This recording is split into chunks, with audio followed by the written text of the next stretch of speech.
Ini bukan ilmu sembarangan. Ilmu ini lebih tinggi dari ilmu para wali yang ada di tanah Jawa.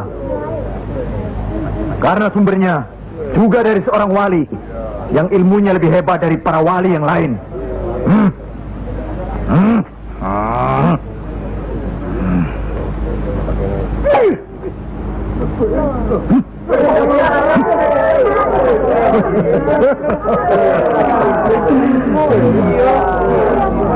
Bagaimana Pak Kaji? Pak Kaji bisa? Ini ilmu Tuhan Pak Kaji. Mereka tahu ketinggian ilmu saya Pak Kaji.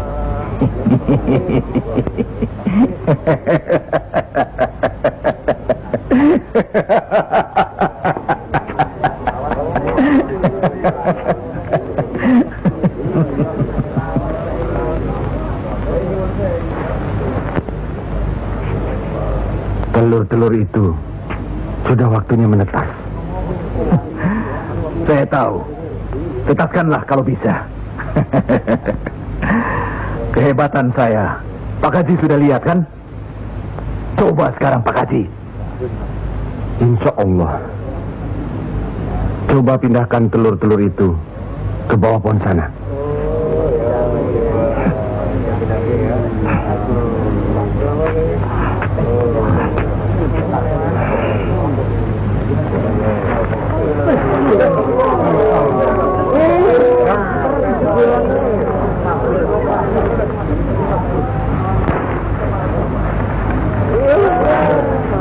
Monggo Pak Haji.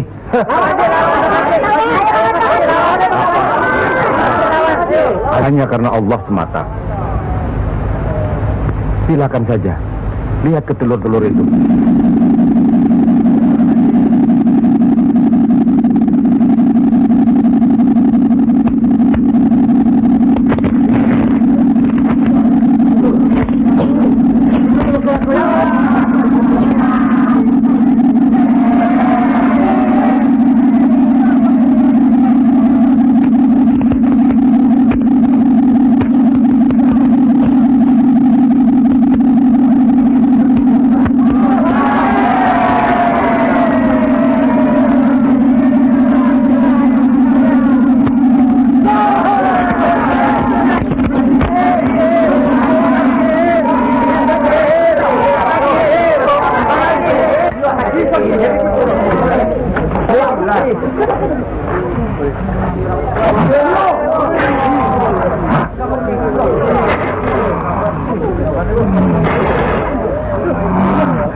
Terimalah hak kisanak.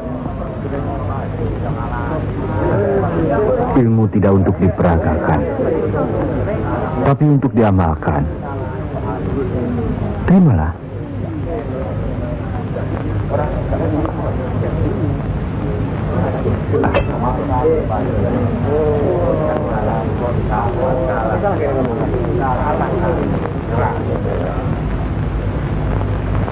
Bagaimana Kanjeng Syekh?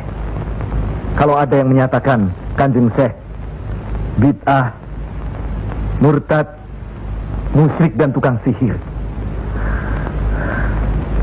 saya mesti bilang apa kalau begitu Kanjeng Syekh? Alhamdulillah, orang boleh mencela kita, menghina, mengejek, dan memfitnah, asal jangan kita seperti orang itu. Apalagi takabur, termasuk memperagakan ilmu. Oleh karena itu, kita harus selalu ingat dan dekat kepada Allah. Eling lan mituhu marang Gusti Allah. Loh, iya kan toh? mesti eling mituhu. Pokoknya kita bisa berbuat apa saja kalau eling lan mituhu.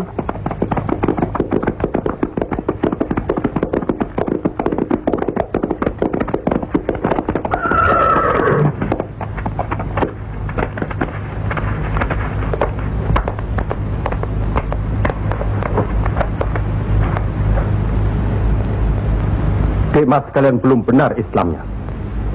Tidak memberi salam terlebih dahulu. Kayak curug. Maafkan kami, Kanjeng. Saya tahu maksud kedatangan para utusan terhormat dari Pengging. Sampaikan saja pada Loro Bupati.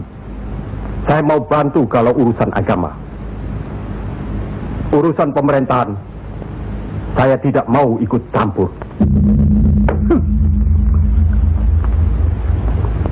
Itu berarti Pengging menolak ajakan kita.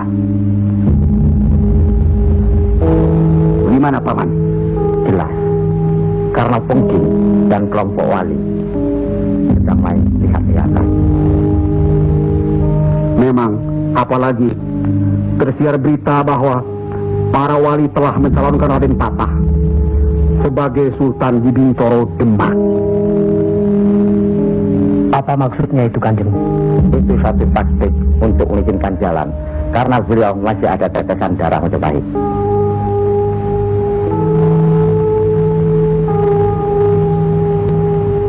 Ki Ageng Pengging juga masih ada darah Majapahit. Itulah sebabnya mereka saling curiga, sedangkan di antara para wali itu sendiri ada perpecahan. Perpecahan? Ya, semenjak mangkatnya Kanjeng Sunan Ampel, pimpinan para wali sekarang dipegang oleh Kanjeng Sunan Giri.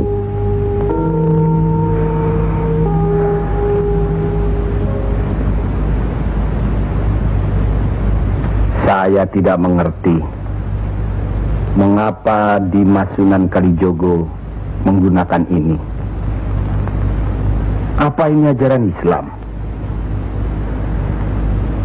Saya pun tidak mengerti mengapa Kanjeng Sunan Giri baru mempersoalkannya sekarang. Justru pada saat memperingati 100 hari wafatnya Kanjeng Sunan Ampel. Kenapa tidak dulu-dulu?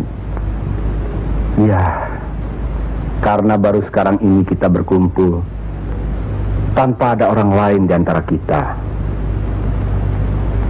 Kenapa Dimas menggunakan kemenyan, bunga-bungaan, dan lain-lain ini? Bukankah Rasul menganjurkan agar kita selalu rapi, bersih, dan menggunakan wangi-wangian? Setiap sholat Jumat pun kita dianjurkan menggunakan wangi-wangian. Apakah sholat Jumat itu bukan ibadah? Tapi Sunan Kali membakarnya saat peringatan akan dimulai. Saat membaca doa. Sholat Jumat itu bukan hanya berdoa, tapi juga menghadap Allah. Dulu, kemenyan itu digunakan menyampaikan doa untuk nenek moyang lewat asapnya. Itu dulu. Tapi sekarang cukup dengan ini. Yang pasti, kemenyan itu tidak boleh. Adakah tertulis jelas nama kemenyan itu? Adakah penjelasan atau kejelasan mengenai jenis, bentuk, atau nama dari wangi-wangian itu?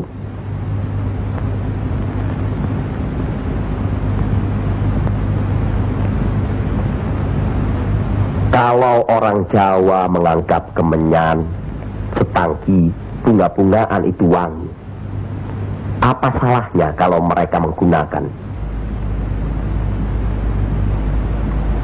Tapi Sunan Kali kan bisa melarangnya. Untuk apa melarangnya? Untuk apa kalau cuma membuat mereka tersinggung dan kemudian kita tidak berhasil mengislamkan mereka? Memang Sunan Kali lah yang selalu lain cara pendekatannya kepada rakyat. Tidak ada cara lain, Kanjeng Sunan Giri. selain mendekatkan hatinya, sentuh perasaannya, sesuaikan dengan kebiasaannya, yang kemudian setelah mereka merasa cocok, sesuai, lalu kita rubah sedikit demi sedikit. Bukankah kesemuanya itu telah kita musyawarahkan terlebih dulu?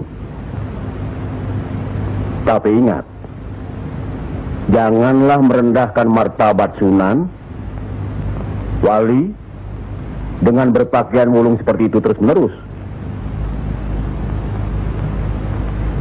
Kanjeng Sunan Kudus, kita punya budaya sendiri. Gunakanlah itu. Dengan begini saya bisa mendekatkan diri, bergaul dengan mereka. Tidak ada jarak antara kita dengan mereka. Ada sambung rasa. Lagi pula iman Islam seseorang bukan terletak di pakaian, tapi di sini. Yang penting bersih, aurat tertutup.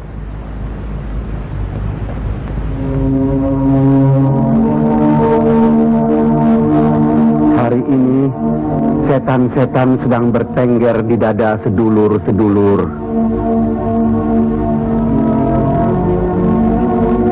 Lupa akan firman Allah. Kalau ada perselisihan di antara kita umat muslim, kembalilah pada Al-Quran.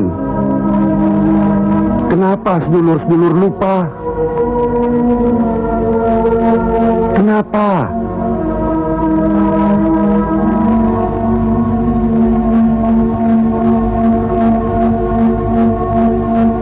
Maaf Kanjeng Sunan Giri.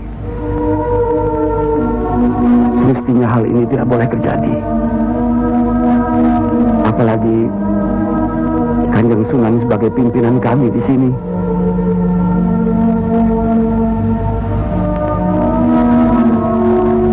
Kita harus ingat akan bahaya Islam yang berpusat di Pengging, yang perkembangannya begitu cepat, penyebarannya dan cara mengajarnya yang berbeda dengan kita. Apakah kita tidak merasa curiga sama sekali terhadap Syekh Siti Jenar alias Syekh Lemah Abang itu? Maaf, Kanjeng Sunan Bonang. Tidaklah baik berprasangka buruk terhadap orang. Itu pun termasuk dihinggapi syaitan. Astagfirullahaladzim. Soal Syekh Siti Jenar, saya telah menyaksikan anak buahnya berceramah. Anak buahnya bukan berarti Syekh Siti Jenar. Apakah Sunan Kali benarkan cara Syekh Siti Jenar yang musyrik itu? Bid'ah? Murtad? Wallahu alam. Saya belum pernah menyaksikan dengan mata kepala saya sendiri. Menurut Imam Ghazali, melihat lebih baik daripada mendengar. Saya rasa benar Kanjeng Sunan Bonang. Hari ini setan-setan sedang bertengger di dada kita. Maafkan saya Kanjeng. Sama-sama Kanjeng.